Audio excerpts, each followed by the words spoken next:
Welcome Spartans to Podcast Evolved, part of Evolved, your home for Halo. Podcast Evolved hosts lore series and recaps last month's Halo news. This month, I'm your host Aaron, and with me today we've got Lucas. Hello, hello. And we've got Oran. Hey guys, what's up? Hey, we are back. We have another monthly Halo news roundup for everyone. Today we are going to cover the Halo Infinite multiplayer events, Cannon Fodder issue 136, and some HCS news. Before we get started, I'd just like to welcome everyone to the show. Evolved hosts a variety of shows. This is our main show, Podcast Evolved. You can check out our current lore series, Infinite Impressions, and our previous lore series, The Road to Infinite, which almost never ended, and the character dossiers. Evolved also hosts a variety of other shows. We've got Mission Debrief, Builds with Blocks, HCS Pro Talk, Halo TV Plus, Halo Gear Guide, Halo Book Club, and Halo Headlines. You can learn more about all of our shows by going to the website evolvedhalo.com. If you're already a fan, we'd like to ask you to take a minute to rate our show and leave us a review on your podcast service of choice. We greatly appreciate all of the feedback. And we'd also like to take a minute to thank all of our patrons for your continued support. You help us do everything we do here. Thank you very much, guys. I never get tired of seeing that people continue to pay us money every month to do this. Absolutely. Thank you guys for all your support. And if you continue to support us, you can save money for Lucas's next microphone. Hey, this one has not fallen off the table and hit the ground yet. I'm currently holding it so it doesn't do that. Yet. If you are not subscribed to us and would like to become a patron, go and check out patreon.com/Halo Evolved. There you can see the variety of rewards available, such as access to early episodes, unique swag, access to our soundtrack, and our newest exclusive podcast show, which I recorded the first episode of with Ian this week, so you can look forward to that.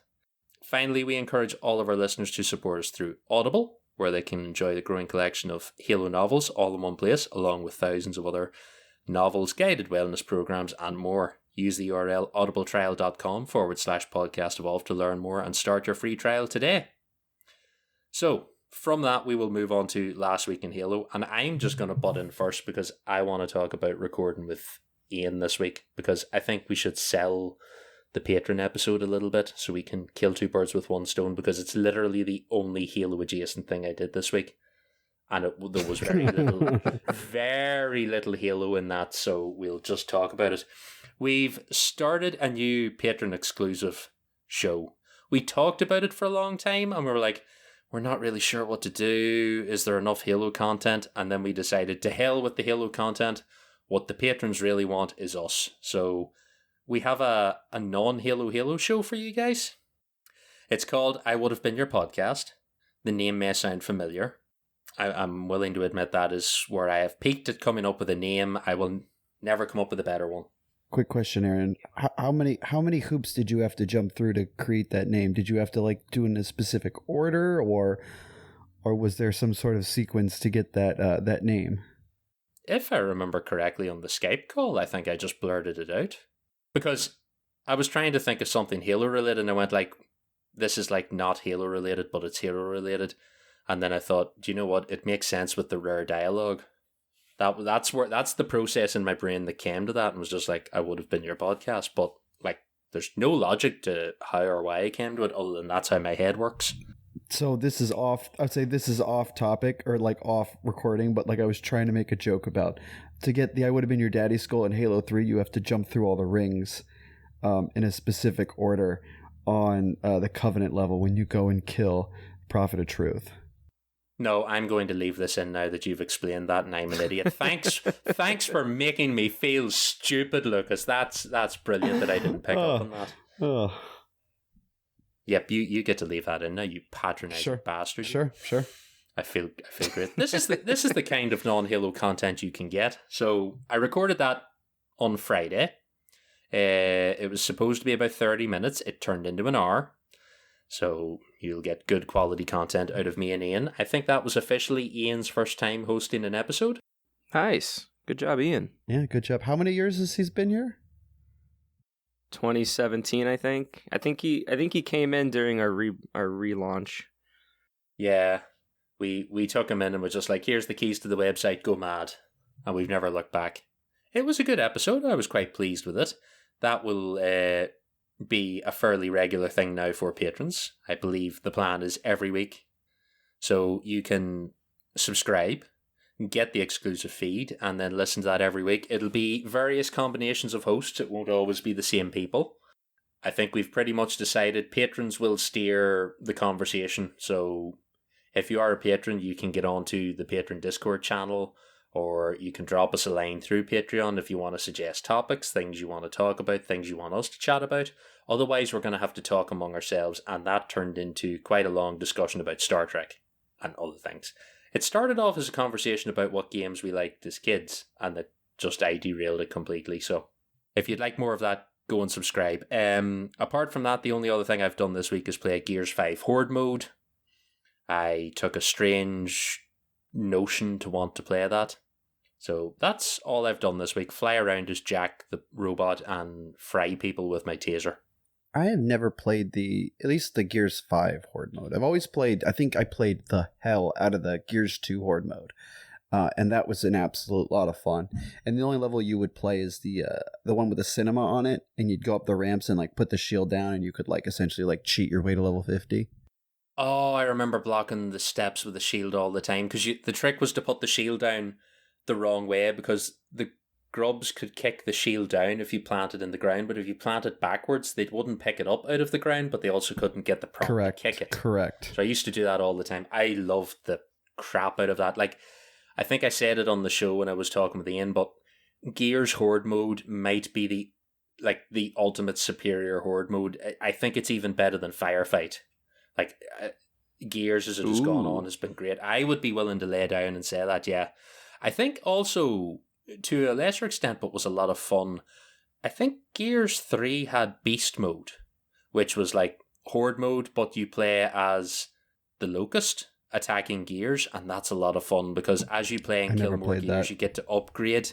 Oh, it's so much fun. You start off as like the little like clicker guys that run around and attack people and explode, and you can work your way up to like boomers and all sorts of things as you get more kills and earn more credits. It's quite a bit of fun. It's basically, imagine Firefight, but you started off as like a flood spore in the ODST Firefight or something, and worked your way up to like a hunter or something. That would be absolutely awesome. Like to end as a hunter. Would it be a third person thing, or would it be like a first person of the hunter?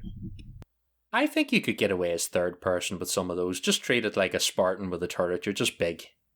But that's pretty much all I've done this week. Have you guys played the Gears of War Tactics game? Yes, I beat that game. Is it worth doing? Worth playing? Did you like XCOM and stuff like that? So the answer is yes, because I do like the tactics game, but I haven't found a tactics game that I've been able to play all the way through, with the exception of this Final Fantasy Tactics on like the Game Boy that I played like years and years ago. Because I played like Wastelands 3, which I think is also a tactics style game, but like I kind of lost interest in that.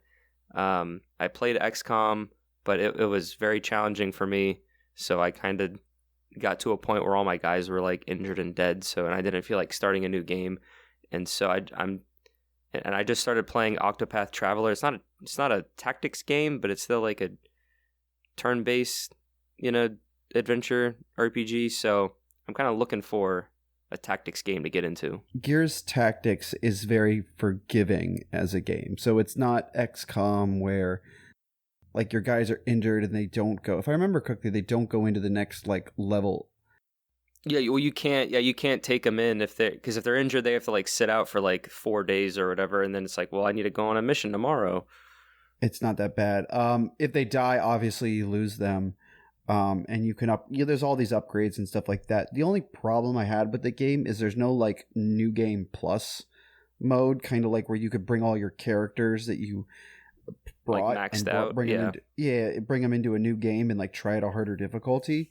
You have to essentially start all over again, which like kind of sucked, but I enjoyed it. It had the whole Gears vibe, and you could like go up and like chainsaw people, and like all the guts are still flying everywhere. So it's just not as challenging, I would say, as like XCOM, but it's pretty good. It's on Game Pass, so like you don't even have to buy it to try it. Yeah, that's what I was looking at that the other day, and that's when I saw Octopath Traveler, and I tried that one instead. And I'm enjoying that. I've played like maybe 4 hours of it so far. But yeah, maybe I'll just download it, because why not? It's the beauty of Game Pass. That's the absolute beauty of Game Pass. Did you guys see that 007, the GoldenEye game, is now on Game Pass? I did. I haven't played it though.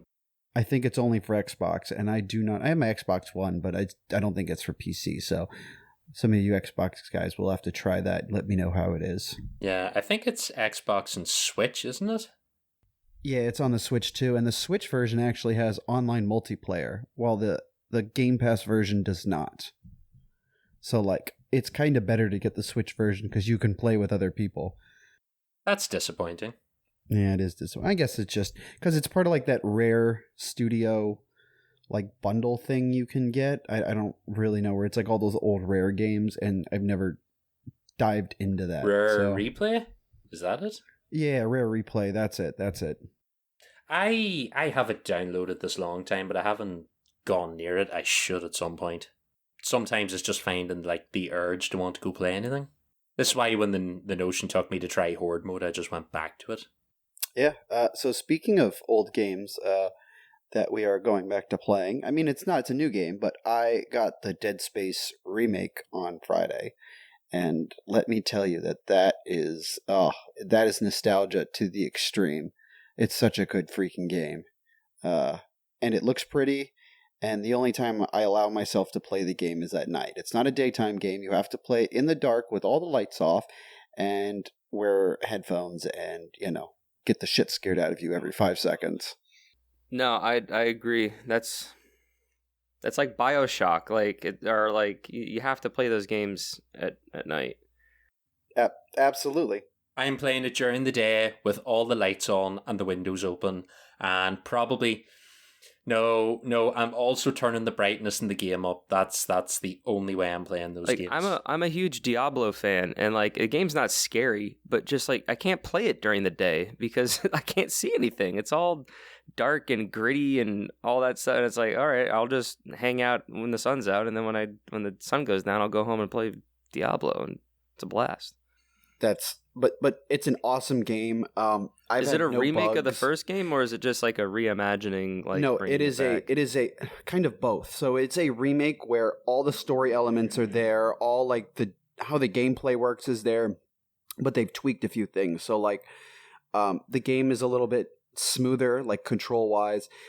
They changed all the zero gravity stuff where it's more aligned with the second and third game, where you can actually fly around, and it's not like you're standing and you just kind of like jump to one spot and you kind of keep jumping to spots. It's a little better. And then they added some like little side quests. They added a few things. They made it so you can go back to old areas through the tram system. And then they got rid of some like stupid things in the game. Like there's one level where you sit in this turret and you have to like shoot asteroids out of the sky. And it's like the most annoying level in the entire game, and they like completely like redid that entire level so it's more user friendly. And so they kind of basically they modernized the first game. Yeah, they modernized the first game, and it looks awesome, absolutely gorgeous. And oh my gosh, and like all the jump scares and all the sounds and like everything feels like it's lived in and stuff like that. So like it is probably the best besides like the Resident Evil 2 remake. It's probably like one of the best remakes I've ever played. Yeah, nice. That's cool. Definitely a game. Other than that, I played a lot of that. And then other than that, I worked on my ODST kit yesterday because I had a whole lot of free time. So I sat and trimmed it and stuff like that. And I still got a lot more trimming to go, but I haven't really touched it in like a month or two. So, getting a good chunk of it put together was nice yesterday. So that's really the only Halo I've actually done in the last week. I haven't done any Halo. I did play a lot of Halo last week because of the joint fire event, which I'll get into in a little bit. But I got all of that, and I already have the ultimate reward from this week, so I was like, I'm just not gonna really play this week. I still have a couple of tiers to do left on my season 2. I think I'm like level 90 something, so I'll probably get that like next week or something whenever whenever there's a ultimate reward that I need to get, that's about all I've done. You still have to do all the 30 from the 2.5. No, I did that one already, Oh, actually. you did all that? Okay, I've got about 10 levels left for that. I was at like level 70 on season 2 and then jumped to the winter update, and then I've just been pouring experience into that, and then I hit level 30 during the winter contingency event over the holidays, and then I jumped back to season 2 to kind of complete that before season 3 comes out next month. Well, speaking of that, that's kind of the first point of the news. Should we just hop into the news of January? Yeah, go for it. Well, like I said, the 2 events that happened in January for Halo Infinite was the Winter Contingency number 2, which is another 10-tier pass, which included like the frosted weapon skins, which are like these blue and white, like iced type of skins. Look pretty cool. There's a candy cane visor and a Santa hat helmet attachment, which I just had to have. I saw those. Everybody wearing that. Question: do you remember how much worse the Winter Contingency 1 event was compared to this one? In what regard? In terms of the rewards? Like, no, not the rewards. Like, in the original Winter Contingency, you could only get like 1 or 2 upgrades a day. So like you had to play for like 10 days, and it was just I didn't get everything because of that. But this one, I got it all within, a day or 2 of playing. I think I just got it on one day. I basically can get all these. Like, I don't know if it's just me, but like I pop a 60-minute XP booster, and I could do almost all the challenges in an hour. And it's like it's great. And it's like I hop on, I'll get maybe 7 tiers at least, and then if I wanted to keep playing, then get those last few I can, or I'll just log on tomorrow and bam, and I get it. It's great because I don't have time to log in every single day. Like, I just want to do like two good sessions over a weekend or something and be done. That was kind of the idea when they talked about the new battle pass and like the new like tier or like the challenge system, was like they wanted it easier for players to just be able to play the game and just unlock things almost naturally and not force people into like specific game modes and stuff like that.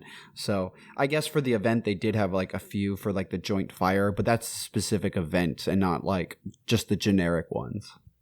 And that one was even pretty cool. It's still going on now, but I mean, when the episode airs, I think it'll be gone. But yeah, it's like covert one flag. One team's like have infinite invis, the other team is infinite threat detector, and it's kind of like the mission from Halo Infinite where you're fighting that Sangheili in the tower. It's not a bad game type. The only complaint I had about it was it felt like there was a little bit of a crazy lunge, if I remember correctly, on the sword. It felt worse than normal. So I've always felt like you're at a bit of a disadvantage sometimes trying to like take out the other team. I was very frustrated with it.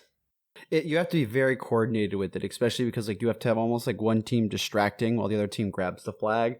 And so like if you have guys that just kind of do at it one-offs, you won't win. But if you like are better coordinated about it, like you can.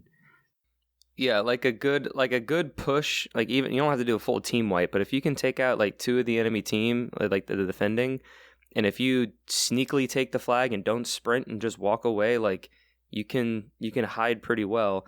And then you might have to do like a counterattack because at that point the enemy team might rush your flag cap or your invis expires.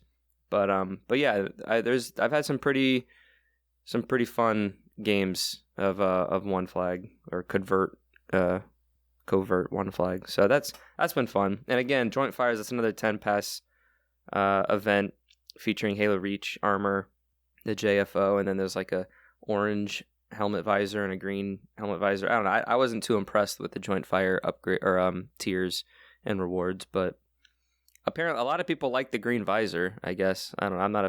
It doesn't Green really. visor's all right. Doesn't really strike me. I'm still rocking the Santa hat and the frickin' candy cane visor. Like that's like my default Gen 6 core, Mark 7 core. Do you run the Gen 6 mostly, or the? I guess that's the generic. Yeah, the generic one. I usually do that one on social games, but if I'm doing ranked, I'll do the Mark 5B because it's like I like the ODST armor and I have it like all black because like I don't want to put all the fancy shit on ranked matches.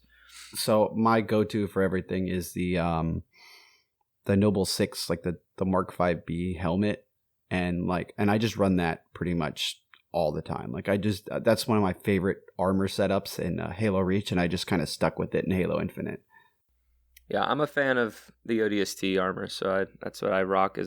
Oh, I'm a huge fan of ODSTs too, but I don't know, the Mark 5B is like my favorite. I'm all about my Reach armor. I have rocked it from the day I got it in the game, and it's sort of as close as I could probably get it to what I had in Old Reach. And it's just like, well, if I could change the colour, I'd be really happy, but this is it. And that's none of the other armors that have come out have looked as good, in my opinion. Hey, Aaron, can I guess which armor you're running? Are you running your George armor? I'm not. I have George's helmet, but not the full armor. I never liked George's headpiece because he looks like he's a walking holder for a fire extinguisher. That cylinder in his chest piece just looks like you could pull that out to put out a chip pan fire or something. But no, I think at the minute I'm running a combo of George's helmet with June's body armor with his little scruffy cloak scarf thing on it. But I like the Reach armor. I like that more square armor, and the stuff for the last full season, the Lone Wolf stuff, I did quite like some of that, although I wasn't really here for the cobbled together look they were going for, but the armor pieces were nice. Oh yeah, that the shoulder pieces, the Elite Skull shoulder pieces were that didn't do it for me too much, but just the shape of the armor and that more squared off look was nice. I think I'm a sucker for, I want my Spartan to look like he will smash through a wall, not be aerodynamic. I want him to look like a tank. You kind of like how in what's the game, Army of Two, where you have Salem and Rios, and there's the one guy who's the big fucking dude who takes all the aggro, and then there's the stealthy guy. Aaron's always the guy who takes aggro. He's the tank. There is a lot to be said for being that character. I like it. You don't have to be sneaky or anything else. Just hit me with all the damage. This is how I did Division 2. I spent all of my time trying to make the tankiest, heaviest armored build, and I would just be like, David, you pick them off. I will walk out into the middle and absorb all the bullets. That's how I play D&D. I am always, right now I'm a paladin, so I am a healing tank, which makes it a lot better for me. And I just walk out in front and take all the damage. All right, well, moving along. So we got a Cannon Fodder, first of the year, issue 136. It details a few things. Kind of 2 points I'm going to mainly talk about is the semi-powered infiltration armor, or the SPI armor from the Spartan 3 program, as well as the UNSC Infinity leading up to Halo Infinite. Alex Wakeford kind of talks about a little bit about the context of the Infinity prior to when the game begins. So if you're unfamiliar, the semi-powered infiltration armor is the armor that the Spartan 3s primarily wore, because the Spartan 3s were a cheaper, mass-produced Spartan program now that the Spartan 2 program was kind of in full effect. And the reason we're talking about this, or rather 343 is talking about this, is because the next armor core for Halo Infinite in Season 3 is the Mirage 2C armor core, which is kind of the Mjolnir upgrade, very inspired by SPI and kind of the canonical senses of it, but really it's just an excuse for us to wear it in our Spartan avatars. So I kind of did some bullet points here of what the Cannon Fodder kind of had, so you can kind of read it for a little bit more detail, or read the Ghost of Onyx book, which is one of the, I'd say one of probably top 5 best Halo novels out there. Ghost of Onyx, it's pretty up there. I don't know, there's actually some pretty good Halo novels in recent years. Definitely part of that original, what are there, 4 books? Yeah, the original 4 books that came out. Yeah, it's kind of like a pseudo Halo. Yeah, 4th installment of that trilogy. So, but Colonel James Ackerson proposed the top secret project to produce a cheaper and more expendable super soldier to compete with the Spartans of the Spartan 2 program. That program eventually became known as the Spartan 3 program. There's a quote that was in the article from Ghost of Onyx, says, "Consider the Spartan 2s a proof of concept prototype. Now it is time to shift in production mode. make the units better with new technology, make more of them, make them cheaper. And which is kind of exactly what they ended up doing. It was actually so secretive that like Halsey didn't like really know about it at first, and then she was like insulted when she finally learned about them, and kind of has like a resentment towards the Spartan 3s, even though it's not really their fault, that she's kind of met over the years. But SBI armor is described as 1 part legionary mail, 1 part tactical body armor, and 1 part chameleon. And that's kind of because it has some camouflaging elements. It kind of sits between the ODST's battle dress uniform and Mjolnir armor, but it leans definitely more towards the ODST's battle dress uniforms because it's nowhere near as strong and crazy and effective as Mjolnir. Didn't they not have shields either? No, exactly. They did not have shields. They did have some strength and mobility enhancements for like the wearer, but the wearer and the Spartan 3s are not like augmented the same way the Spartan 3s are, and so it didn't give the same level of enhancements to the wearer, but it did have camouflage, and they did not have shielding. He did make a note that like there is the Mirage Gen 3 Mjolnir armor that they put in Halo 3 for the Master Chief Collection that kind of is very Mirage, very SBI armor like. That technically has shielding because you can play it in Halo 3 multiplayer with shielding. But aside from that, SBI is no shielding. And then I guess this new Mirage 2C that we're going to get in Season 3 of Infinite will have shielding. But generally speaking, SBI doesn't have it. Because they're trying to be cost effective.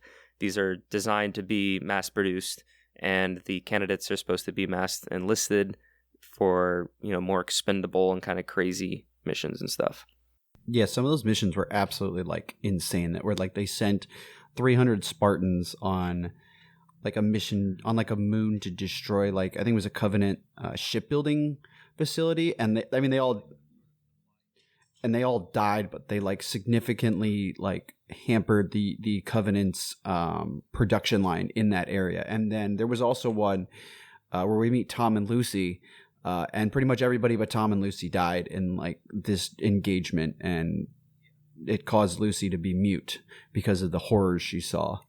Yeah, and they consider that like a success. We accomplished our goal. Like everyone died, but you know what? We hit them hard. They are single-use Spartans. Like that was really it. It was just like, right, we have a mission we need to do, but we're not going to like burn blue team on them, so we're going to send the 150 Spartan 3s to do it instead. And if anyone comes back, it's a bonus. The ODSTs weren't strong enough to do it. And then, like you said, the Spartan 2s were too, they spent too much money on them. They weren't expendable. There's also not a lot of Spartan 2s. There's only like, 30 Spartan 2s as well, whereas they want like Gamma Company alone was like 500 Spartan 3s or something. Yeah, and I think like you can, they've said it before, I can't remember the exact figure, but I think it's pretty much like a Spartan 2's equivalent to a battleship in terms of costs, whereas you can build a lot of Spartan 3s for that. Plus then, as the years have gone on, we found out in the lore, they poached a few Spartan 3s and like gave them full armor and sent them off and made new teams like Noble and all of that, so like they did still do the expensive Spartan route with a few of them, but the rest of them were absolutely just chucked into the meat grinder. And yeah, the ones that like proved themselves as well, like who didn't, like Tom and Lucy, like they kind of continued. But you also have like the ferrets and stuff. Yeah, well, and then also that's why Halsey has such resentment towards Noble Team when she sees them in Halo Reach, just because they are except for George, really, because they're Spartan 3s, and so she doesn't like Spartan 3s for that reason. So pretty interesting stuff there. Lots of lore. Alex throws up this like graphic of like 10 different Spartans throughout the lore in the universe and different kind of depictions of their armor, and kind of he touches a little bit of like what makes them different. What are some like new abilities that they kind of field test with these Spartans before maybe mass producing those capabilities or enhancements and whatnots into like future Spartan equipment. So that's pretty interesting. So if you're looking for, more information about learning about these types of Spartans and stuff, he kind of outlines, different stories like the whole Veda Lopez, Last Light, Divine Wind, all those kind of novels and stuff. Ghost Protocol, like a lot of good stories in there. And we'll learn more about the Mirage 2C armor core that's coming in Season 3. He says very, very soon. It probably just means February because we're going to get Season 3 in the beginning of March. So stay tuned for that. Then we have the Halo Infinite, the Infinity. I guess a lot of people have asked 343, why was the Infinity able to be taken out so swiftly? And it's pretty straightforward. And I think if you really played the game, you kind of got it all. But he kind of just lists it of just the facts that we know, with not really supplying so much new knowledge of why the Infinity was able to get ambushed and taken about so quickly. And so at the end of Halo 5, October 28th, 2558, when the Guardian event happened and Cortana was issuing her decree across the galaxy, the Infinity was recalled to aid the defenses at Earth because she sent a Guardian over to Earth. And as the Guardian was about to unleash its attenuation pulse to wipe out the security network and defense networks and whatever other networks that Earth has, Lasky did an emergency slip space portal out of the system so he can get away, because if they got caught in that, then they would be floating dead in space as well.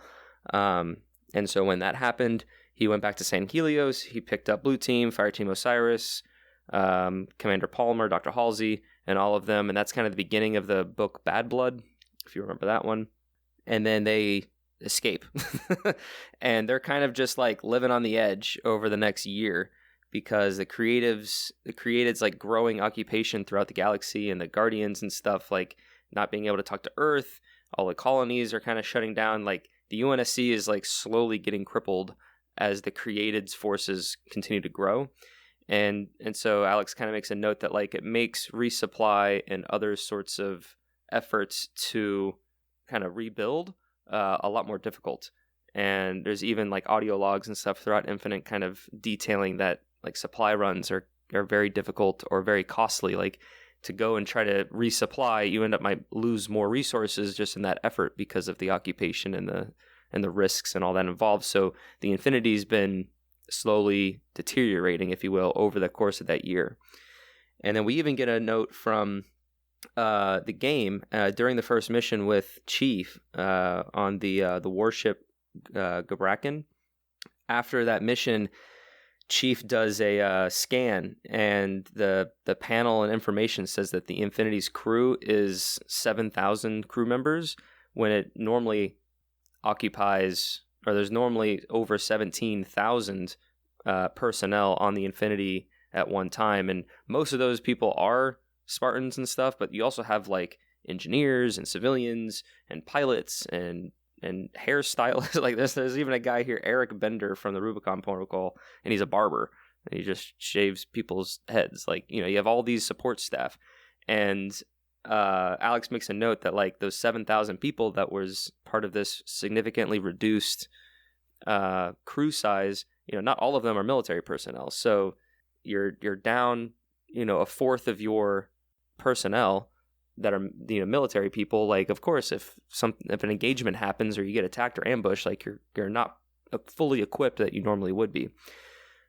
Plus, during all this as well, like there's two enemies. There's the Banished and there's the Created. And this whole time, the UNSC is pouring all their effort into fighting Cortana and creating the weapon and doing all these other things and putting all the resources there that they don't really, or at least we don't really know, but they're not really fighting the Banished right now. And the Banished is kind of not really on their forefront because of the Created and all that. So all of those factors is kind of what Alex kind of gives us as the setup to where once the Infinity arrives on Zeta Halo and the Banished are already there, it's already crippled, it's trying to defeat Cortana, and then the Banished attack. And the Banished, Eshram says that like we were able to cripple the Infinity in 4 minutes. And it's like, well, the Infinity was already crippled. You just kind of hit the last blow. So that's kind of interesting.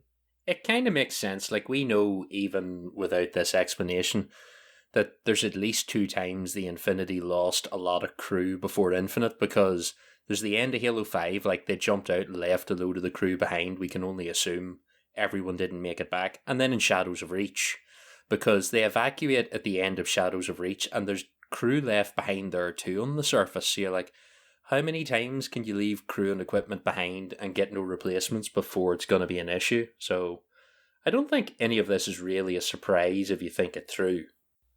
Like, not only is the Infinity not able to like go somewhere to get more personnel, but like I also would imagine that a new shipment of personnel or a new vessel of personnel would go to the Infinity's position whenever they needed, when different people's orders change and all that kind of stuff in the normal military protocol. But like, because of the circumstances, there's no ships going to the Infinity because the Infinity's jumping around and being covert.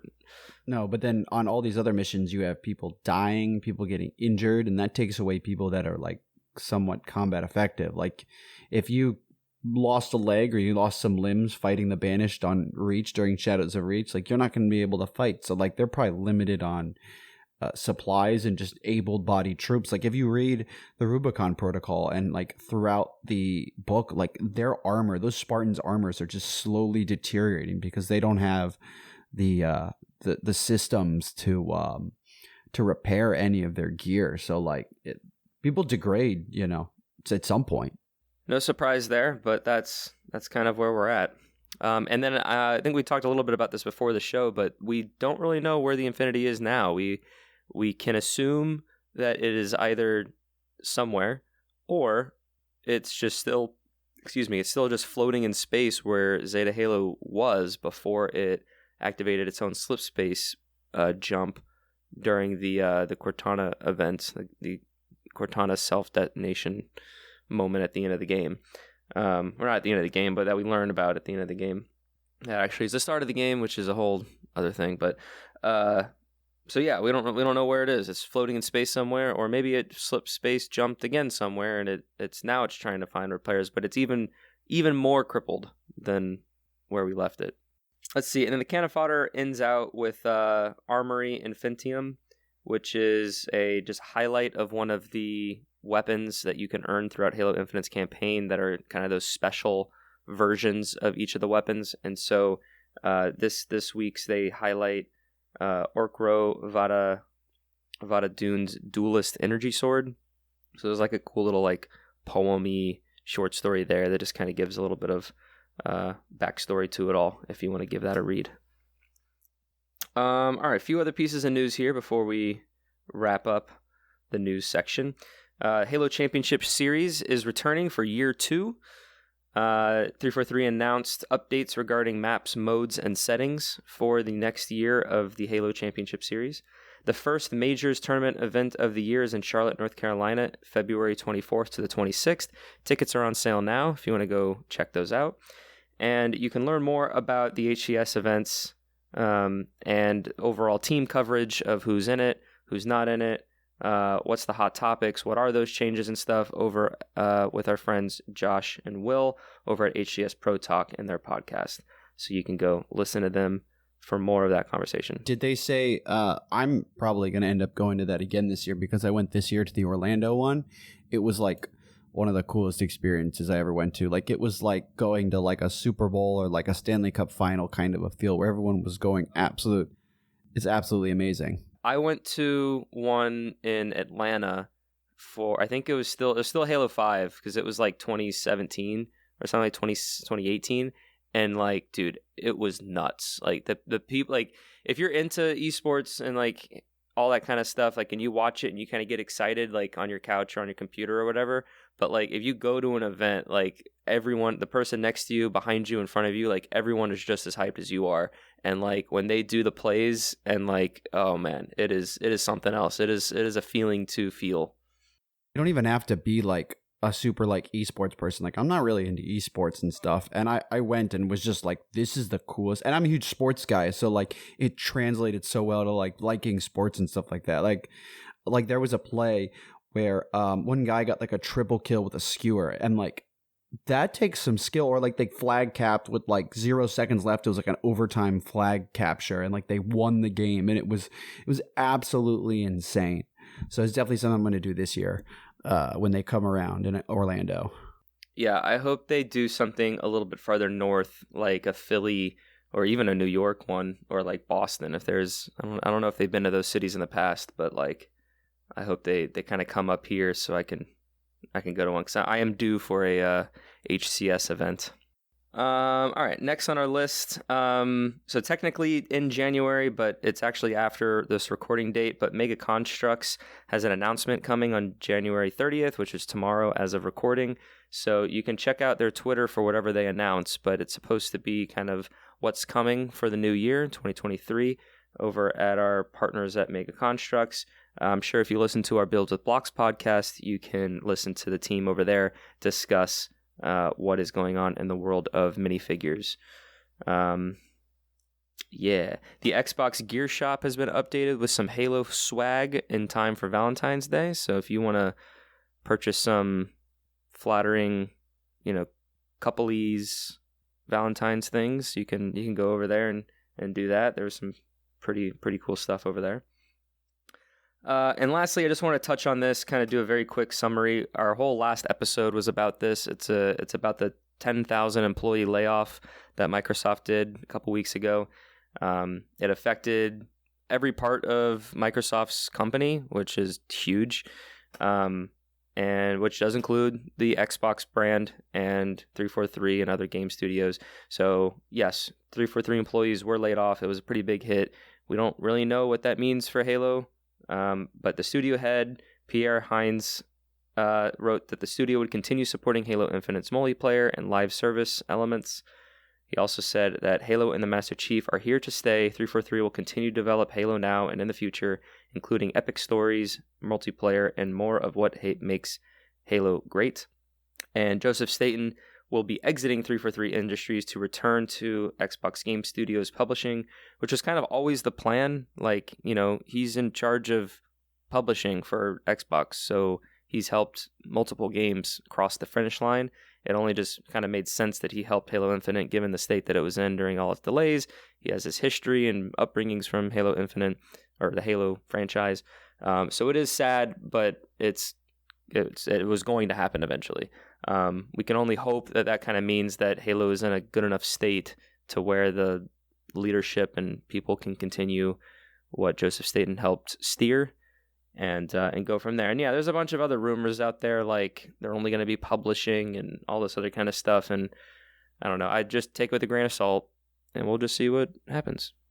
So I had a thought I wanted to run by both you guys. It's kind of a question. What if this is Microsoft preparing for the Activision merger? It's a big thing in Microsoft that all their employees are contractors, like these 12-month contracts. What if a lot of these people that they laid off were contractors in preparation for full-time employees to now start at some of these Microsoft companies? Because I'm pretty sure that a lot of these Activision companies are full-time as well. They're not, and they have thousands of employees. I think Infinity Ward has double or triple the amount of employees that 343 has. So they've all got to go somewhere. And that's maybe my thought, is they're preparing for that eventual merger, and it might happen soon. That makes sense to me. I'm no business exec, but I would believe that if that's what it is. I think that's a valid theory. So it's just an idea I had. So I guess we'll just have to wait and see. The whole internet was on fire that day. And I remember seeing that, and so we'll just see what happens. The smoke is sort of settled. We'll see what happens when more information comes out. Microsoft's just been so quiet lately. So they've had all these developer things, and they really weren't at any of these expos that have happened recently. So we really don't know what's going on in the world of Microsoft. Yeah, I will say the just you said that developer thing. There was that Xbox Bethesda developer update thing. I want more of those. That was really cool. They showcased 5 games over the course of an hour, and one of them dropped that day, and then the other games are just coming out later this year and got some release dates. And I was like, dude, that's awesome. Just keep doing that. I don't think you need to do more. Keep us in the know of what's to come and get us excited and play some games. So, but yeah, time will tell. We'll see what's up. But that's all I got for January news. That's actually probably more news than I thought we would have for January. The ship hasn't sunk yet. Yeah, if it wasn't for the massive firing, I wouldn't have expected a lot to be happening at all. Just be it's January, it's quiet.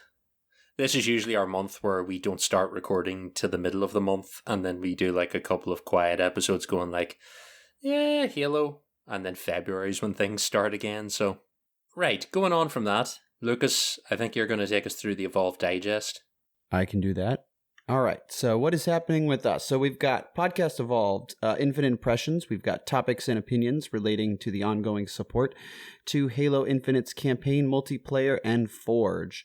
So our last episode was the episode 292, and we talked about the whole Sky Marshal. And if you don't know what that is, that was the Fractures story with the space Nazis and the Mutant Covenant, and it was an all right read. That's the best way to describe it. I really, again, all right read. Aaron and I have had this conversation multiple times where if they made it like a video, like I would have been so much more interested, because like I have to sit here and essentially write a novel or read a novel that has nothing to do with the Halo universe. Like, great. Like if I wanted that, I'd just go read like if Wolfenstein even had books. So anyway. Did they have one of these story things for the first Fractures event? They did not. They just had cool samurai armor, which would be awesome too if they made like cool like videos about samurai armor. Like I think we also talked about this as well, like in the our yearly recap. But yeah, if it was like in the style of like the terminals from Halo 4 or Halo 2 anniversary terminals, like I think that would be a great medium to kind of put these stories out on. Absolutely. Anyway, so our next impressions, we will discuss number 20, which is we will discuss season 3, Echoes Within preview. And so we will get more details, hopefully, about the new armor core coming up and new story details. We have Mission Debrief, a deep dive into every Halo game's campaign mission by mission, and they will return, hopefully, if we get DLC in the future. I know one of the rumors was 343 cut most of their story people, so if we get more, we'll see. If not, then they'll be on hiatus for a little longer. Builds with blocks, centered around the micro action figures and brick-based construction sets of the Halo universe. The last video episode they did was interviewing, I'm going to probably butcher this, Mutroid XP Productions, and behind the scenes of the Scorpion Demolition. Then we also have the Halo TV Plus. It's a commentary and analysis of Halo's original TV series, the Halo series show, and its place within the Silver Timeline. And this will return when Season 2 comes back. I'm assuming, Oran, you've got some preparations for that? Yes, I'm probably going to do the same format like the last, for like Season 1. I'm also thinking, what if I did Forward Unto Dawn at Nightfall? Kind of like in the interim, but it doesn't quite translate because those are really 2 movies and they were just cut into 5 parts, and so it doesn't quite translate. But that was a request from some of the listeners, and so I'm looking into that. But yeah, Halo TV Plus will basically return when Season 2 of the show returns, which hopefully is either this fall or next spring. Oren, I have an idea for a one-off episode. What if we binge watch the TV show and see if it's any better when you watch it in one long go? And what, just like put out how many episodes are there? 10? Are there 10 or 9? There's 9 episodes, so it'd be a 9-hour show. Yeah, well, we'll not do live commentary. We'll just binge them and then sit at the end of it and be like, was it any better? Possibly. I mean, to save time, we can always skip that one episode that's like Quan centered, and then you could save like 40 minutes of an episode, so you don't have to binge all of it. You telling me you didn't enjoy the highly detailed Quan storyline? What I will say is that I was thinking about Forward Unto Dawn and Nightfall, and I think in order for me to at least think about how to navigate those 2 stories in the Halo TV Plus format, I would have to watch both of them just first and just kind of rewatch them, because I haven't watched them in years. I don't think I've watched Nightfall since it released because of how terrible it was, and I've probably watched Forward Unto Dawn maybe twice after it released. And so I did think to myself, what if I recorded myself watching it because it's been so long, to just see what I would react to? Because like I remember watching Nightfall and just like wanting to gouge my eyes out.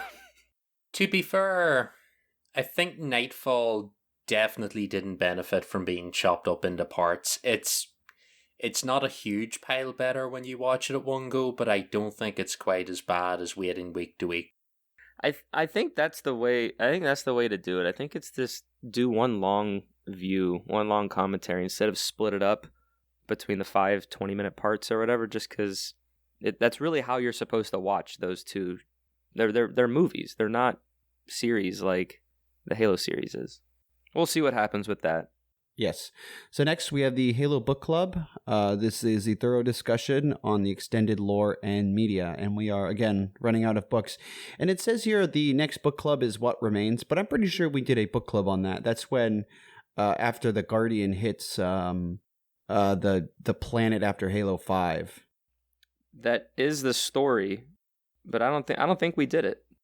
No, I think Aaron and I did. Pretty sure Aaron and I did an episode of that. I remember at least reading it recently. I don't think we've recorded.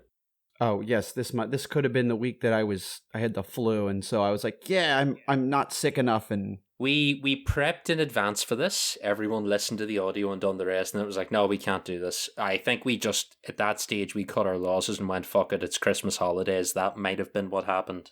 So, well, we can, if that's the case, then that will be our next episode. Yeah, I mean, we can double check the notes off the thing, but yeah, I'm pretty sure we're owed What Remains and Untitled to finish out Fractures. I was listening to the story again, going like, I'm sure we've talked about this at some point, but I think we may have discussed it during the Road to Infinite once we had to stretch it out to like 75 years, but we've never actually done a book club on it.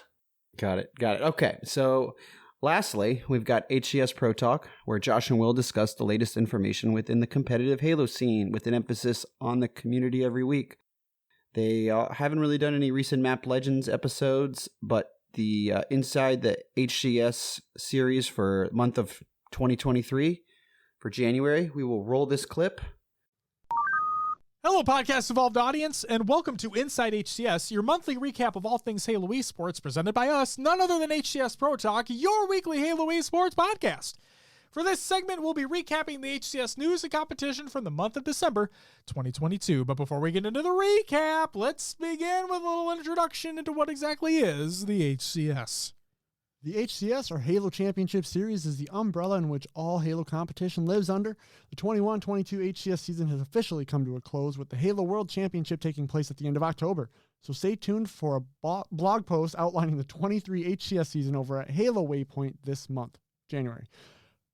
For all major announcements from the HCS team over at 343 Industries, please make sure to follow their Twitter account at HCS and their official YouTube channel by searching for Halo Esports. Josh, we may have been on a little break during December, but the news stops for no one. Let the listeners know what happened in the world of competitive Halo during the last month. Roster Mania continues. G2 releases their entire roster and appears to have exited Halo entirely. G1 releases Squall and Swish and signs Alumnite as GM of Esports and Director of Esports Optimization. Native Gaming signs Hoaxer as a coach, and then Hoaxer leaves for another opportunity. And FaZe and Sentinels could be making some major shakeups heading into HCS Season 2. The Optic Invitational, which was supposed to take place December 10th through 11th, has officially been postponed due to a myriad of reasons, including rosters not being solidified, the state of the game competitively, etc. A new date has yet to be announced, but the Optic organization is working closely with the HCS to make sure the upcoming event is everything you expect from a top-tier organization. Stay tuned to HCS Pro Talk for more details as they are released. The Halo Infinite December update. From a competitive standpoint, the following updates have been made. Melee lunges should be more consistent. Ghost reload should occur less. Red Reticle has been added back to PC. Mouse and keyboard players have added aim stability. Snap slides have been removed. King of the Hill has been fixed. Additional fixes and networks enhancements have been made, but weapon jamming is still a known issue, with a fix being worked on. Will, as the post to preseason continues, the community has stepped up big time to provide some amazing competition to players just looking to keep their hands warm and their skills sharp. What are the tournament highlights for the month of December? We'll start with the Europa Halo Nations Cup. The Nations Cup, presented by Europa Halo, has returned with some of the best players across the pond coming together to compete for the glory of their respective region. Turns out we do get predictions correct sometimes, and this just happened to be one of those times.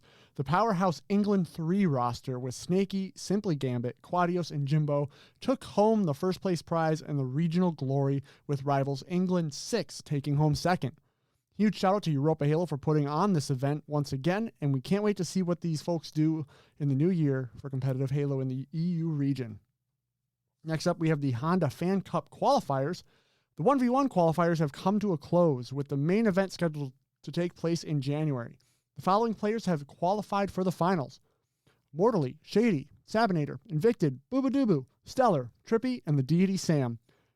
GAs have been broken, a mouse and keyboard player made it to the final, and accusations of cheating have been looming over Shady's, among other players in the competitive Halo space.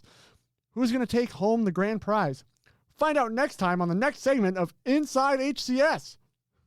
Josh, Optic postponed their event and the first major of the new year's in February, but there has to be something happening in January, right? Right? Let the folks know what they can expect over the course of this month.